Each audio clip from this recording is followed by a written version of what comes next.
موجات سوداء تحمل شعار الطواف، طريق الأرز، وأصوات محركات تلفت الانتباه.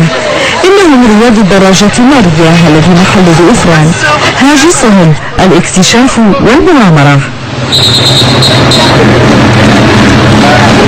الدراجة المارية كتفتح آفاق جديدة، ما عندهاش حدود زمنية. الانسان في اي وقت عنده حريه انه ياخذ الدراجه ديالو يمشي بعيد ويرجع. الهدف من هذه الشكليه وهذا التنظيم هو اننا نخلقوا مسارات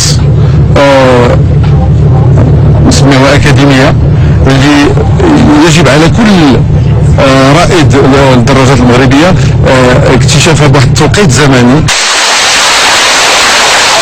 32 دراجا يشاركون في هذا الطواف الذي يسهم في تعريف بالثروة الغابوية وبمناطق جبلية تمتد من جنوب الأطلسي إلى جبال الريف.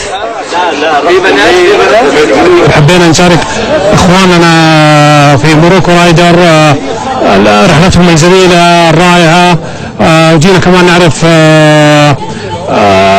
نتعرف على أخوان جدد لنا، نتعرف على معالم المغرب والمعالم السياحية في المغرب. الدراجون سيقطعون مسافة 2500 كيلومتر طيلة طواف الأرز الذي ينتهي بمدينة تازة. أقام النادي السينمائي بن مسيكسي